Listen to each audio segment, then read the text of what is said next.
మనకి స్తోత్రాలు. కూడి వచ్చిన మీ అందరికీ ప్రభు పేరిట వందనాలు. ఇర్మియా గ్రంథము 4వ అధ్యాయము, దేవుని వాక్యంలో నుంచి ఇర్మియా గ్రంథము 4వ అధ్యాయము 3వ వచనాన్ని తీసి చదువుదాం.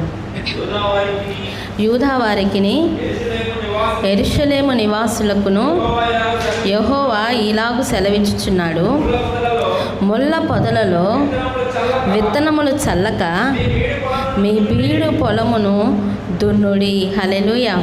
మరొకసారి ఆ మాటను చదువుకుందాం.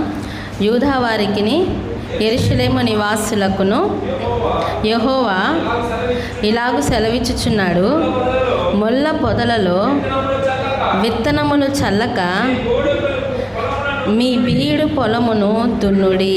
ఆమేన్. ఈ రాత్రికాల సమయంలో దేవుడు మనకు సెలవిస్తున్న మాట ఏంటి అంటే, ముళ్ళ పొదలలో విత్తనములు చల్లవద్దు. ఏమంటున్నాడు?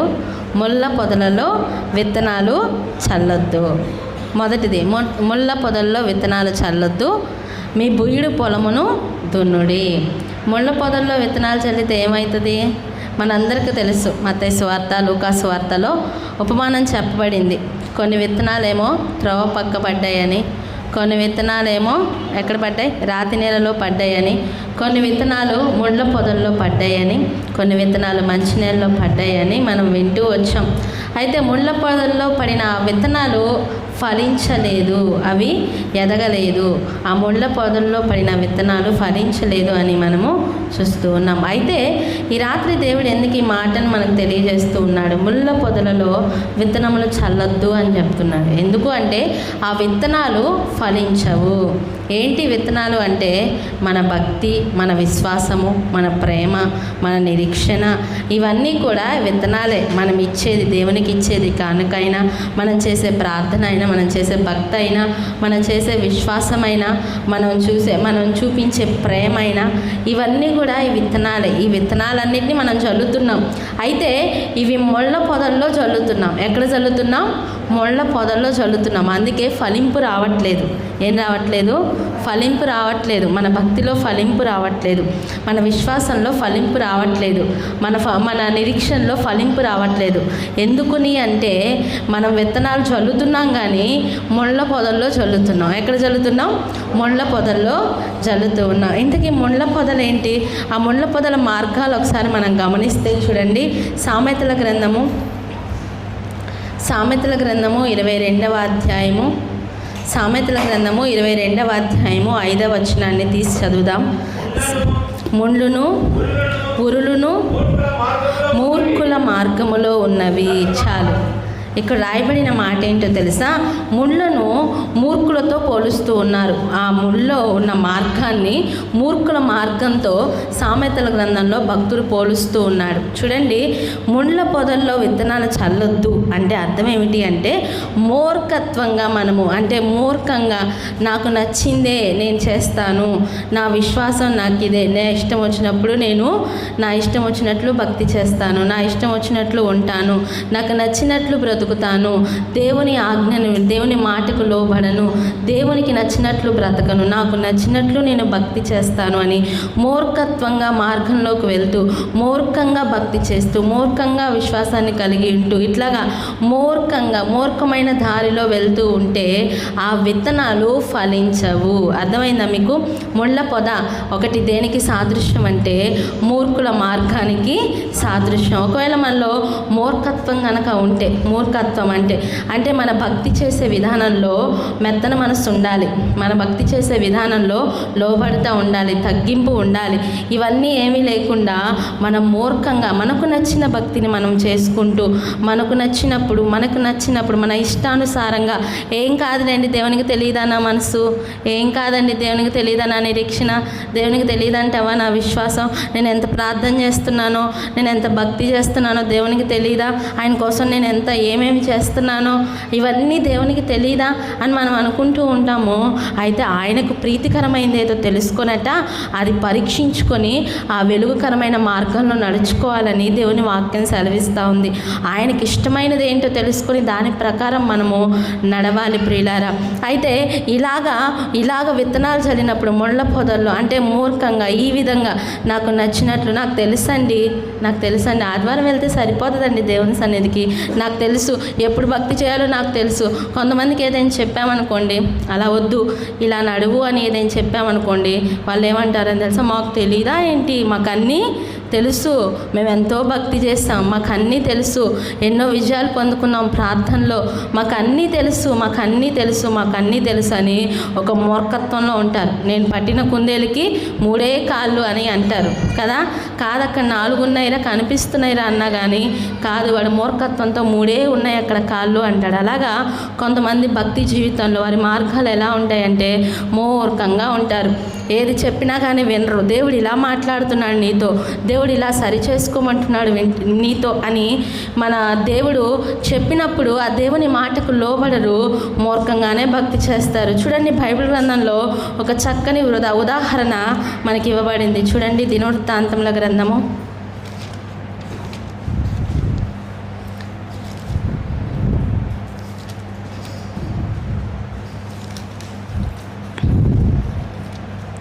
2వ దినవృత్తాంతముల గ్రంథము 25వ అధ్యాయము 17వ వచనం నుంచి చదవండి. 2వ దినవృత్తాంతముల గ్రంథము 25వ అధ్యాయము 17వ వచనం. అప్పుడు యూదా రాజైన అమజ్యా ఆలోచన చేసుకొని, రమ్ము మనము ఒకరి ముఖమును ఒకరము చూచుకొందమని యోహుకు పుట్టిన యెహోయాహాజు కుమారుడును ఇశ్రాయేలు రాజునైన యెహోయాషు నొద్దకు వర్తమానము పంపెను. కాగా ఇశ్రాయేలు రాజైన యెహోయాషు యూదా రాజైన అమజ్యాకు ఇలాగు తిరుగు వర్తమానము పంపెను, నీ కుమార్తెను నా కుమారునికిమ్మని లెబానోనులోనున్న మొండ్ల చెట్టు, లెబానులోనున్న దేవదారు వృక్షమునకు వర్తమానము పంపగా, లెబానోనులో సంచరించు ఒక దుష్ట మృగము ఆ మొండ్ల చెట్టును త్రొక్కివేసెను. ఇంకా మనం చదువుకుంటూ వస్తే 20వ వచనం 19 కూడా చదవండి. నేను ఎదోమీయులను ఓడించి తిని కదా అని నీవు అనుకొనుచున్నావు, నీవు గర్వించి ప్రగల్భములాడినట్లు చేయుచున్నది.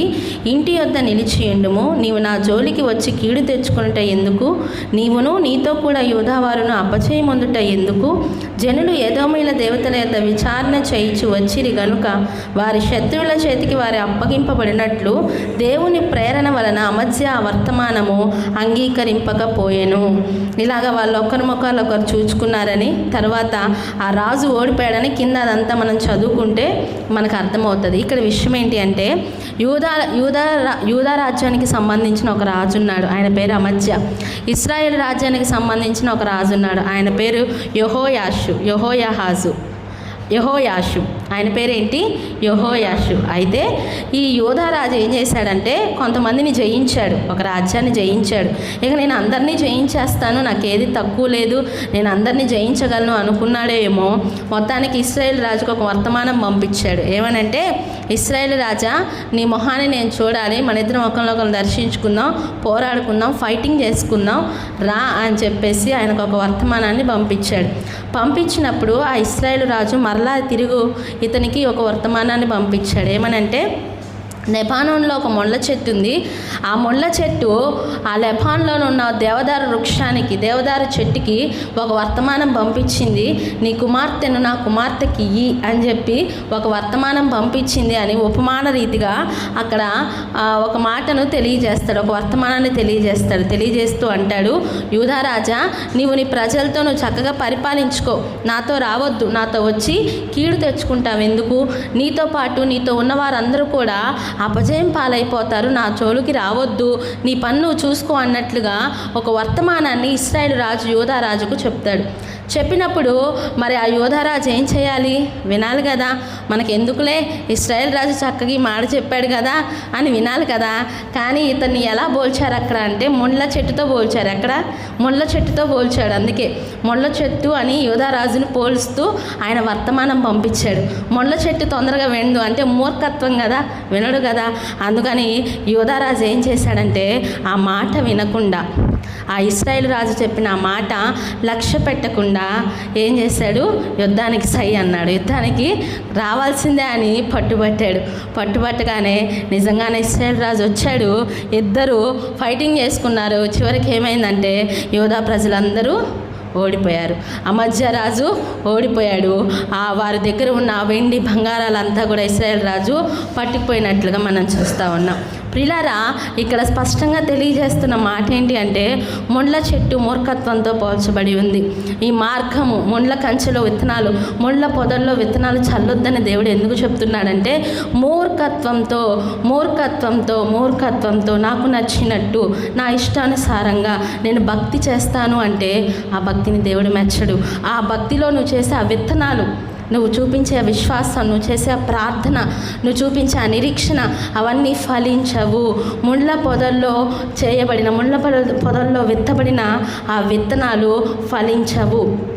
కాబట్టి దేవుడు అంటున్నాడు ముళ్ళ పొదల్లో మీరు విత్తనాలు చల్లద్దు. అర్థమైందా? ముళ్ళ పొదలు అంటే ఏంటి? మూర్ఖత్వానికి సాదృశ్యంగా అండి. మూర్ఖత్వం అంటే నా ఇష్టం అండి, నా ఇష్టం, నన్ను ఆపే దేవుడు, నేను నా ఇష్టం వచ్చినట్టు నేను ప్రార్థన చేస్తాను, నా ఇష్టం వచ్చినప్పుడు నేను భక్తి చేస్తాను, నా ఇష్టం వచ్చిన అలా కాదు. క్రమమైన భక్తిని మనము చేయాలి. దేవుడు మనల్ని ఎలాగ నడవమంటున్నాడో అలాగ నడవాలి. నాకు నచ్చినట్లు నేను ఉంటాను అంటే అది మూర్ఖ భక్తి అవుతుంది. అది ముళ్ళ తుప్పలతో, ముళ్ళ పొదలతో పోల్చబడుతుంది. అందులో మనం చేసిన ఎంత ప్రయాసపడ్డా, ఎంత పరిచర్య చేసినా, ఎన్ని రకాలుగా మనం ఏమి చేసినా కానీ దేవుని కొరకు అవన్నీ కూడా ఫలింపు నొందవు. రెండవది మనం గమనించినట్లయితే ముళ్ళ పొదలు దేన్ని సూచిస్తున్నాయి? రెండవది చూద్దాం. సామెతల గ్రంథము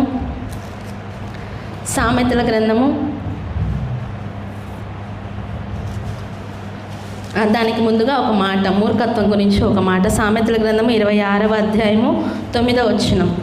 ఆ మాట బాగుంది, అందుకని మీకు చూపిస్తున్నాను. సామెతల గ్రంథం 26వ అధ్యాయము 9వ వచనం. మూర్ఖుల నోట సామెత, మత్తును కొనువాని చేతిలో ముళ్ళు గుచ్చుకున్నట్లుండును. అర్థమైందా మీకు ఈ మాట? అర్థమైందా? మూర్ఖుల నోట సామెత అంటే ఇప్పుడు మూర్ఖులు ఉంటారు కదా, వాళ్ళు ఏదైనా మంచి మాట చెప్పారనుకో, అంటే ఏదైనా సామెత చెప్పారనుకో, ఆ సామెత ఎలా ఉండిద్దంటే మత్తును కొనుక్కునేవాడు ఉన్నాడు అనుకోండి, మత్తు ఉందనుకోండి, వాడి చేతిలో ముళ్ళు గుచ్చుకుంటే ఏమైనా నొప్పి తెలిసిద్దా? ముళ్ళు గుచ్చుకుంటే నొప్పి అనేది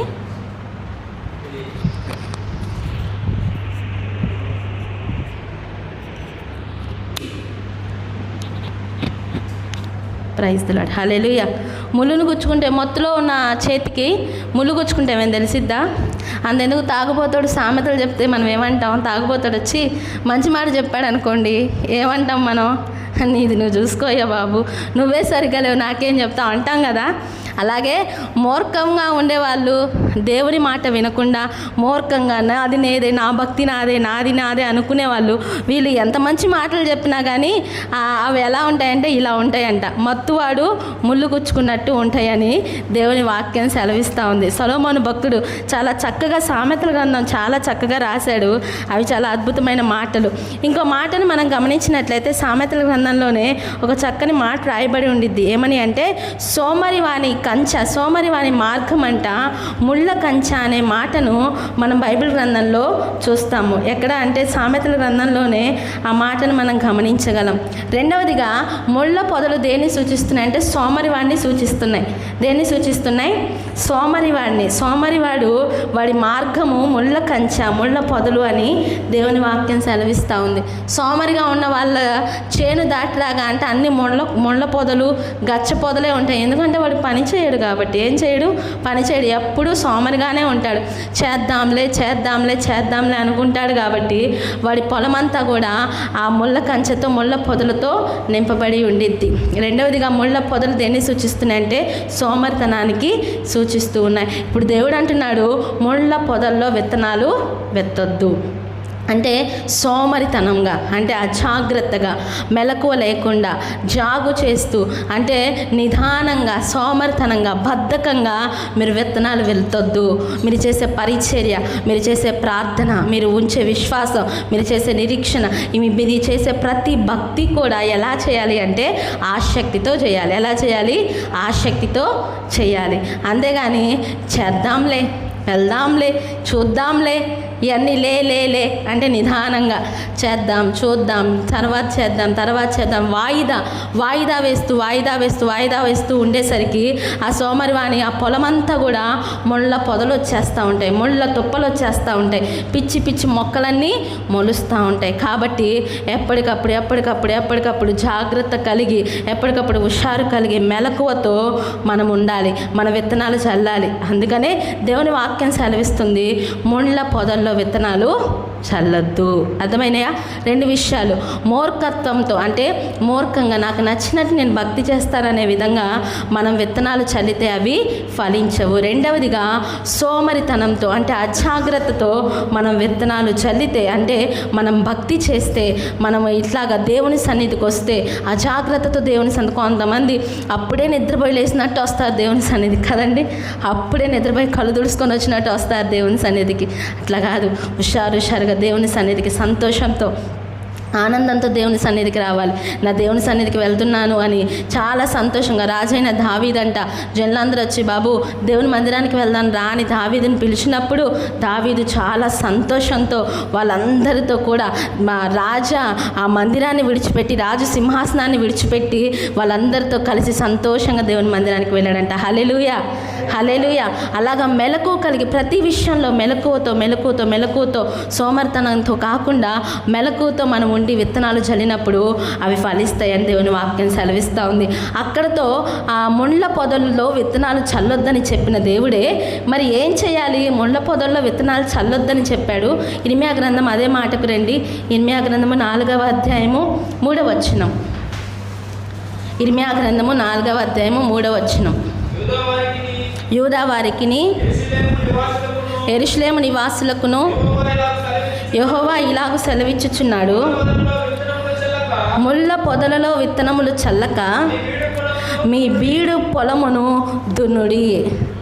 ముళ్ళ పొదల్లో విత్తనములు చల్లొద్దని చెప్పాడు, ఓకే, ఆజ్ఞ అయిపోయింది. రెండవదిగా ఏం చెప్తున్నాడో తెలుసా? మీ బీడు పొలమును దున్నుడి. హల్లెలూయా. ఏం చెప్తున్నాడు? విత్తనములు చల్లే మాట అట్టు ఉంచండి, సరే, ముళ్ళ పొదల్లోనో మంచి నేలలోనో, తర్వాత ముందు ఏం చేయాలంటే బీడు పొలాన్ని దున్నాలంట. ఏం చేయాలి? దున్నాలి. బీడు పొలం తెలుసు కదా, అందరికీ తెలుసు. బీడు పొలం అంటే పగిలిపోయిన నేలలాగా ఉంటుంది. బీడు పొలం ఎలా ఉండిద్ది? పగిలిపోయినలా, అంటే సాగు చేయబడకుండా, ఫలవంతంగా లేకుండా, నీరు లేకుండా, ఎండిపోయిన పగుళ్ళు వచ్చిన భూమిలాగా ఉండిద్ది అనమాట. ఆ బీడు పొలాన్ని ఏం చేయాలంటే దున్నమని దేవుడు చెప్తున్నాడు. ముందుగా ఏం చేయాలంట?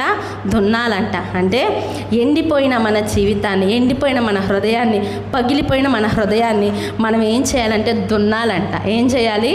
దున్నాలి. ముందుగా దున్నాలి, తర్వాత విత్తనాలు చల్లే సంగతి తర్వాత. ముందేం చేయాలి? దున్నాలి. ఏం చేయాలి? దున్నాలి. దున్నడం అంటే ఏంటి? ఇప్పుడు చూడండి, బీడు పొలాన్ని వాళ్ళు విత్తనాలు వేసి దాన్ని ఫలవంతంగా చేసుకొని కాయలు కాసి చక్కగా పంట ఇవ్వాలంటే వాళ్ళు ఏం చేస్తారంటే ఆ బీడు పొలాన్ని ముందుగా ఏం చేస్తారంటే ట్రాక్టర్తోనో లేకుంటే ఎద్దులతోనో లేకుంటే నాగలితోనో దేంతో ఒక దాంతో వాళ్ళు ఏం చేస్తారు, దాన్ని చక్కగా దున్నుతారు. ఆ మట్టి అంతా కఠినంగా ఉండిద్ది. దున్ననంతసేపు ఆ నేల అంతా కూడా ఎలా ఉండిద్ది అంటే కఠినంగా, చాలా రాయిలాగా ఉంటుంది, ఒక రాయిలాగా ఉంటుంది. అయితే ఎప్పుడైతే వీళ్ళు దున్నటం ప్రారంభిస్తారో ఆ మట్టి అంతా కూడా చాలా మెత్తగా అయిపోతుంది. ఎలా అయిపోతుంది? మెత్తగా అయిపోతుంది. మీ అందరికీ తెలుసు కదా, పెద్దవాళ్ళు ఏంది అలా చూస్తున్నారు అందరూ, అవునా కదా? మెత్తగా అయిపోతుంది, కఠినంగా మారదు ఆ నేలంతా కూడా. అయితే దేవుడు అంటున్నాడు, ముందుగా మీరు విత్తనాలు చల్లడానికి ముందుగా మీరు ఏం చేయాలి అంటే మీ బీడు పొలాన్ని దున్నాలి. హల్లెలూయా. మన బీడు పొలం అంటే మన హృదయాన్ని మనం ఏం చేయాలి? దున్నుకోవాలి. మెత్తగా చేయబడాలి మన మనసు, మన హృదయము, మన జీవితము మెత్తనిదిగా మార్చబడాలి. అంటే కఠినత్వం అంతా పోవాలి. ఏం పోవాలి? కఠినత్వం అంతా పోవాలి. మెత్తని మనసు మనకు రావాలి. అలాగ మనము దున్నుకోవాలి. చూడండి, బైబిల్ గ్రంథంలో చాలా విషయాలు ఉన్నాయి, చాలా ఉపమానాలు ఉన్నాయి. ఎందుకని బీడు పొలాన్ని దున్నాలి అని దేవుడు ప్రత్యేకంగా మాట్లాడుతూ ఉన్నాడంటే, మనం అనుకుంటాము దేవుడు ఏదో అద్భుతాలు ఎలాగో చేస్తాడు, పాస్టర్ గారు ఇట్లాగా చేయి పెడితేనో లేకుంటే ఇంకొక రకంగానో దేవుడు మేలు చేస్తాడు, కార్యాలు చేస్తాడు అని అనుకుంటూ ఉంటాం. అయితే ఒక బైబిల్ గ్రంథంలో జరిగిన ఒక చిన్న ఉదాహరణ, ఉపమానాన్ని, ఆ జరిగిన సంఘటనని మనం గమనిస్తే, యేసుక్రీస్తు వారు నివసిస్తున్న దినాల్లో మరి మొట్టమొదటి సూచక్రియ ఎక్కడ జరిగిందండి? మొట్టమొదటి సూచక్రియ ఎక్కడ జరిగింది? కానా పెళ్లి విందులో జరిగింది. ఆ కానా పెళ్లి విందులో మొట్టమొదటి సూచక్రియ జరిగేటప్పుడు మరియ వచ్చి చెప్పింది, ఏమని? అయ్యా, ద్రాక్షరసం అయిపోయింది అని చెప్పినప్పుడు యేసుక్రీస్తు అన్నారు, నా సమయం ఇంకా రాలేదని చెప్పినప్పుడు ఆమె ఏం చెప్పిందంటే, పరిచారకులను పిలిచి ఆయన మీతో చెప్పినది చేయండి అని చెప్పింది. అయితే వారు ఏం చేశారు? నుంచొని ఉన్నారు, అలాగ నిలబడి ఉన్నారు. ఆయన ఏం చెప్తారా అని ఆయన చెప్పాడు. ఏమనంటే, ఆ నీళ్ళతో ఆ బాణలన్నిటిని మీరు నింపండి. 6 రాతి బాణలు ఉన్నాయి అక్కడ, వాటన్నిటిని మీరు నీళ్ళతో నింపండి అని వాళ్ళకి చెప్పాడు. వాళ్ళకి చెప్పినప్పుడు వాళ్ళు చక్కగా వాటన్నిటిని నీళ్ళతో నింపారు, అంచుల మట్టుకు నింపారు. హల్లెలూయా. ఎలా నింపారంట? అంచుల మట్టుకు నింపారు. దేవుడు నీళ్ళతో నింపమన్నాడు 6 రాతి బాణలు. వాళ్ళు ఖాళీ అనేదే లేకుండా, కొరత అనేది లేకుండా సమృద్ధిగా అంచుల మట్టుకు నింపేశారు. నింపిన తరువాత ఏమన్నాడంటే యేసయ్య, ఒక జగ్గు తీసుకొని నీటిని ముంచుకొని ఆ నీటిని విందు ప్రధాని యొద్దకు తీసుకెళ్ళి రుచి చూపించండి అని చెప్పాడు. చూడండి, వాళ్ళు నీళ్లను జగ్గుతో ముంచుకున్నారు. ఇలాగ నీళ్లను ముంచుకున్నప్పుడు అవి నీళ్ళే ఇలా ముంచుకున్నారు. వారు వెళ్తూ ఉన్నప్పుడు ఆ విందు ప్రధాని దగ్గరికి వెళ్ళేసరికి ఆయన రుచి చూసేటప్పటికి అవి ఎలా అయిపోయినాయి? ద్రాక్షరసంగా మారిపోయినాయి. ఇప్పుడు యేసయ్య వచ్చి ఆ నీళ్ళని ఏమైనా ఇట్లా అన్నాడా? ఏం లేదు. అద్భుతం ఎవరి చేతిలో జరిగింది? పరిచారకుల చేతిలోనే జరిగింది. అవునా కాదా? ఆ నీరు ద్రాక్షరసం ఎవరి చేతిలో అయింది? పరిచారకుల చేతిలోనే అయింది. మాట సెలవిచ్చింది దేవుడే. యేసుక్రీస్తు వారే మాట సెలవిచ్చాడు. ఏమని? మీరు వెళ్ళండి, విందు ప్రధాని యొద్దకు తీసుకెళ్ళి అవి చూపించండి అని మాట చెప్పింది దేవుడే. కానీ ఆ అద్భుతం ఎవరి చేతిలో జరిగింది అంటే పరిచారకుల చేతిలోనే జరిగింది. అవునా? నయమానుకు కూడా ఆ కుష్టి ఎలిషా వచ్చి అతన్నేమి ఇట్లాగా చెయ్యాడిచ్చి స్వస్థపరచలా, లేదా గులిక్కాయలో మందులో మెడిసిన్లో అతని నోట్లో వేయలేదు. కానీ నువ్వు వెళ్ళి యోర్దాను నదిలో మునుగు అన్నాడు. యోర్దాను నదిలో 7 సార్లు మునుగన్నాడు. 7 సార్లు మునిగినప్పుడు ఏమైంది? స్వస్థత వచ్చింది. కాబట్టి అద్భుతం అనేది నీలోనే ఉండిద్ది, నాలోనే ఉండిద్ది. హల్లెలూయా. ఆ రహస్యం, మేలులో ఉన్న ఆ రహస్యం, మేలు అనేది నీ చేతిలోనే ఉంది, నా చేతిలో ఉంది, నీ ప్రవర్తనలోనూ నా ప్రవర్తనలోనూ ఉంది, నీ మాట తీరులోనూ నా మాట తీరులోనూ ఉంది. అద్భుతం అనేది జరగాలి అన్నా, మేలు అనేది జరగాలి అన్నా, కార్యాలు మన జీవితంలో చూడాలి అన్నా మనం ఏవేమో చేయక్కర్లేదా, యేసయ్య పైనుంచి దిగిరా అక్కర్లేదు. కానీ యేసయ్య ఆ రహస్యాన్ని మన దగ్గరే పెట్టాడు. హల్లెలూయా. ఎక్కడ పెట్టాడు? మన దగ్గరే పెట్టాడు. ఆయన మాట సెలవిస్తాడు. ఆ పనులన్నీ చేయవలసింది ఎవరు అంటే మనమే. హల్లెలూయా. ఏంటండి? ఆ పనులన్నీ చేసి అద్భుతాన్ని పొందుకోవాల్సింది కూడా మనమే. వాళ్ళు ఆ నీళ్లు ముంచటం అవన్నీ చేశారు, కార్యం కూడా వాళ్ళ చేతుల్లోనే జరిగింది. యేసుక్రీస్తు వారి క్రెడిట్ తీసుకోవాలి, మొత్తం పరిచారకులదే అయిపోయింది. ఏంటిది అది? వారి చేతుల్లోనే. వారు ఆశ్చర్యపోతున్నారు, ఇదేంటి జగ్గుతో ముంచినప్పుడు నీళ్లుగా ఉన్నాయి, మేము తీసుకెళ్తున్నప్పుడు ఇది ద్రాక్షరసంగా. మరి వారి చేతుల్లోనే అద్భుతం ఉండిపోయింది. ప్రియులారా, అందుకని ఈ రాత్రికాల సమయంలో దేవుడు మనతో మాట్లాడుతున్నాడు. నీ జీవితంలో కార్యం జరగాలి, నీ జీవితంలో ఒక నూతన కార్యం జరగాలి, ఒక నూతన బలము కావాలి. ఏదైనా జరగాలి అన్నా, మన జీవితంలో ఎదురు చూస్తున్న ప్రతిదీ మనం పొందుకోవాలి అన్నా ఆ కీ అంతా, ఆ రహస్యం అంతా దేవుడు ఎక్కడ పెట్టాడో తెలుసా? నీలో నాలోనే పెట్టాడు. హల్లెలూయా. నీ చేతిలో నా చేతిలోనే పెట్టాడు. క్రైస్తవుడు అంటే, క్రీస్తు బిడ్డ అంటే, యేసయ్య రక్తంలో కడగబడిన వాడంటే మామూలు వ్యక్తి కాదు. కదా. సాధారణమైన మనిషికి నీకు చాలా ప్రత్యేకత ఉంది. దేవుడు నీకు ఇచ్చిన ఆయుధాలు ఎన్నో గొప్ప గొప్ప ఆయుధాలు. అందులో ఒకటి ప్రార్థన అనే ఆయుధాన్ని ఇచ్చాడు. హల్లెలూయా. ఏమిచ్చాడు? ప్రార్థన అనే ఆయుధాన్ని ఇచ్చాడు. చక్కగా విశ్వాసం అనే ఆయుధాన్ని ఇచ్చాడు. నిరీక్షణ అనే ఆయుధాన్ని ఇచ్చాడు. ఆయన వాక్యం సెలవిస్తూ ఉంది, బలహీనులైన వారంట ఆయన కొరకు కనిపెట్టుకున్నప్పుడట ఆయన బలమైన కార్యాలు వారి పట్ల చేస్తాడంట. హల్లెలూయా. బలహీనమైన వారు కానీ ఆయన కొరకు కనిపెట్టుకున్నారు కాబట్టి వారి పట్ల బలమైన కార్యాలు చేస్తాడు. హల్లెలూయా.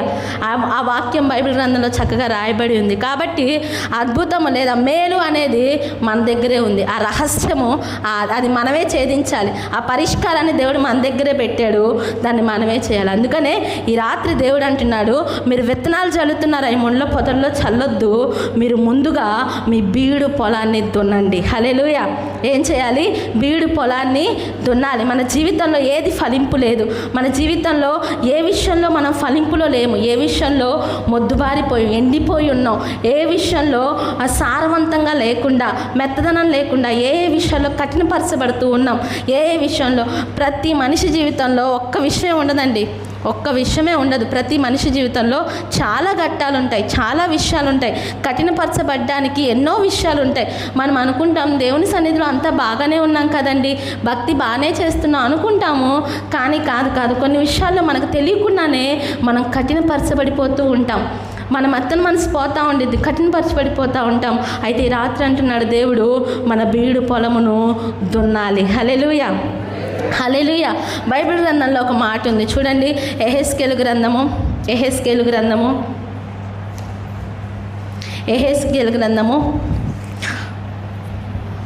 36వ అధ్యాయం 9వ వచనం. నేను మీ పక్షమున ఉన్నాను, నేను మీ తట్టు తిరుగగా మీరు దున్నబడి విత్తబడుదురు. హల్లెలూయా. ఏం చేయాలంట? మీ పొలాన్ని దున్నుకోండి అని చెప్పాడు కదా దేవుడు. దున్నాలి అంటే మీకు అర్థమవుతుందా? నా భాష మీకు అర్థమవుతుందా? దున్నబడాలి అంటే మెత్తగా అయిపోవాలి. ఎలాగైపోవాలి? హృదయము మెత్తగా అయిపోవాలి, కఠినత్వం ఉండకూడదు, మెత్తగా మనసు మార్చబడాలి. దేవుని సన్నిధిలో ఒక మెత్తని దూది పింజి వలె అయిపోవాలి. ఎలా అయిపోవాలి? దూది పింజి వలె అయిపోవాలి. దూదిలోకి నీళ్లు ముంచామనుకోండి, దూదిని తీసుకెళ్ళి నీళ్ళల్లో ముంచామనుకోండి, నీళ్ళు ఉంటాయా? ఏమైపోతాయి? వెళ్ళిపోతాయి కదా. అట్లాగే ఆ దూదిలాగా మారిపోవాలి. అంటే మనలో ఉన్న కక్ష, కార్పణ్యం, స్వార్థము లేదా మనలో ఉన్న దేవునికి అయిష్టమైన కార్యాలన్నీ కూడా ఆ నీళ్ళ వల్లే, దూది ఎట్లాగా నీళ్ళల్లో ముంచినా కానీ ఆ నీళ్లు పీల్చుకోదో అట్లాగా మనం అయిపోవాలి. ఈ లోకంలో ఉన్న వేవి మనం పీల్చుకోకుండా ఒక మెత్తని దూది వల్లే మనం మారిపోవాలి. అలాగ మెత్తగా చేయబడాలి అని దేవుని వాక్యం చాలా స్పష్టంగా తెలియజేస్తుంది. మీరు విత్తనాలు జల్లాలి. అన్ని విషయాలు విత్తనాలు జల్లుతున్నారు, మంచిదే. అయితే ముళ్ళ పొదల్లో చల్లొద్దు. ఒకవేళ మీరు జల్లుతూ ఉన్న మంచి నేలలో జల్లండి. అయితే దానికి ముందుగా, విత్తనాలు జల్లడానికి ముందుగా మీరు మీ పొలాన్ని దున్నుకోండి. మీ హృదయం అనే మీ పొలాన్ని దున్నుకోండి. ఇక్కడ దేవుని వాక్యం సెలవిస్తూ ఉంది, దున్నుకోవడం నాకు చేత కావట్లేదు ప్రభా, మెత్తగా చేయబడ్డం నా వల్ల కావట్లేదు, కొన్ని విషయాల్లో నేను కఠినమైపోతున్నాను, నాకు తెలియకుండానే కొన్ని విషయాల్లో కొన్ని సందర్భాల్లో నా మనస్సు కఠినమైపోతూ ఉంది. కొన్ని పాప విషయాల్లో నేను చేయకూడదు అనుకుంటూనే చేస్తూనే ఉన్నాను. కొన్ని మాటల విషయాల్లో నేను అనకూడదు అనుకుంటూనే అంటూనే ఉన్నాను. ఇట్లాగా కొన్ని నేను అనుకోకుండానే చేస్తూ ఉన్నాను ప్రభా అని మనం అనుకుంటూ ఉంటే అప్పుడు దేవుడు ఈ మాట మనకు తెలియజేస్తున్నాడు. ఏమన్నా తెలుసా? నేను మీ తట్టు తిరిగినప్పుడు మీరంట దున్నబడి విత్తబడతారంట. హల్లెలూయా. దున్నబడితేనే కదండి విత్తనాలు వేసేది, దున్నితేనే కదా విత్తనాలు వేసేది. ఆ విత్తనాలు దున్నినప్పుడు విత్తనాలు వేస్తే అది చక్కగా ఫలించి పంట చేతికొచ్చిద్ది, చక్కని పంట చేతికొచ్చిద్ది, వాళ్ళు ఫలిస్తారు. ప్రియులారా, అయితే దేవుడు అంటున్నాడు, నేను మీ తట్టు తిరుగగా, నేను మీ పక్షమున ఉండి మీ తట్టు తిరుగగా మీరు దున్నబడి విత్తబడతారు అని దేవుని వాక్యం సెలవిస్తూ ఉంది. హల్లెలూయా. మరి ఆయన మన తట్టు తిరగాలంటే చివరి మాట, ఒక మాట చూపించి నేను దేవుని వాక్యాన్ని ముగించేస్తాను, ఎక్కువసేపు సమయాన్ని తీసుకోను. జకరియా గ్రంథము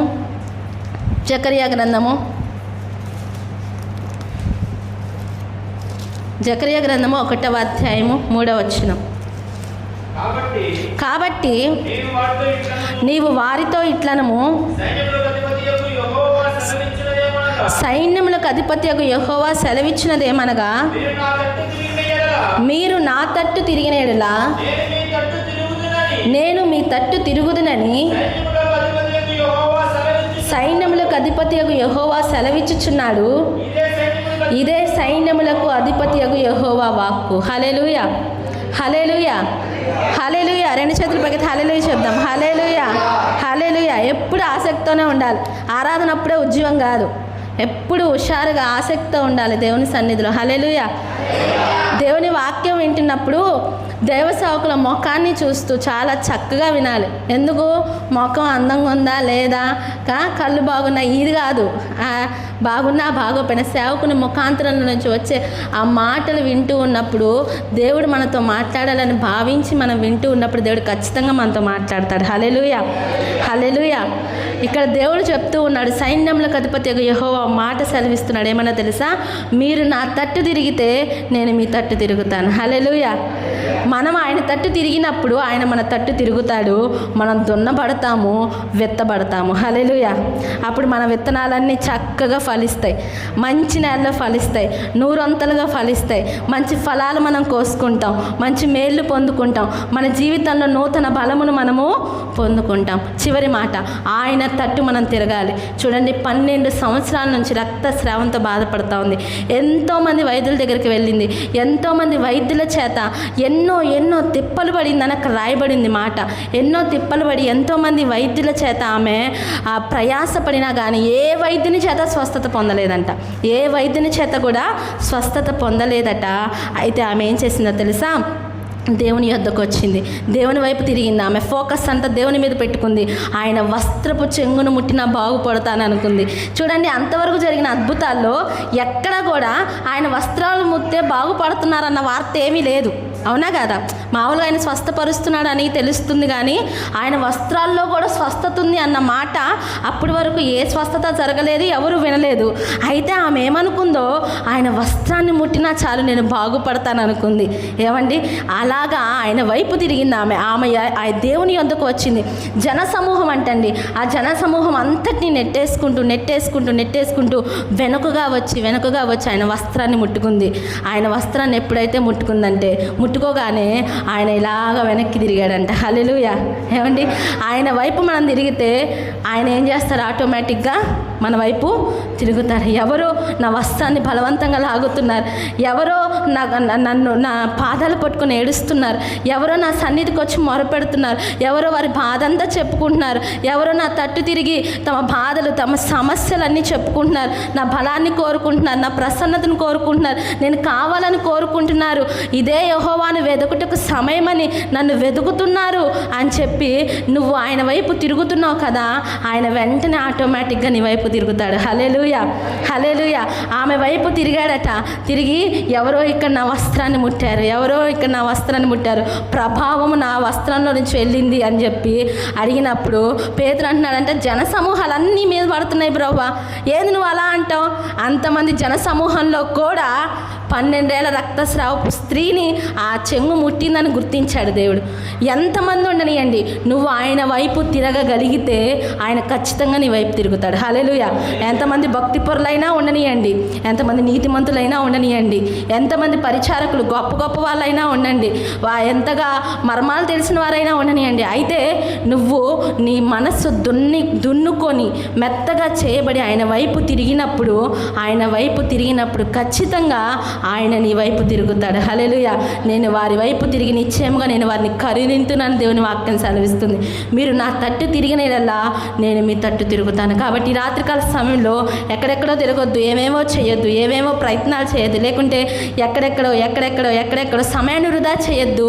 దేవుని వైపు తిరగండి, ఆయన మీద ఫోకస్ పెట్టండి, ఆయన మీద లక్ష్యం ఉంచండి. అందుకే చాలా చిన్న మాట బైబిల్ గ్రంథంలో ఉంది, యేసు మీద లక్ష్యం ఉంచుడి. హల్లెలూయా. ఎక్కడ ఉంచాలంట? యేసు మీద లక్ష్యం ఉంచాలి. ఈ అప్పులు తీరాలి, ఇల్లు కట్టబడాలి, ఇవన్నీ నువ్వు ఒక్కదాన్ని ఏం చేసుకుంటావు? నువ్వు ఒక్కడే ఏం చేసుకోగలుగుతావు?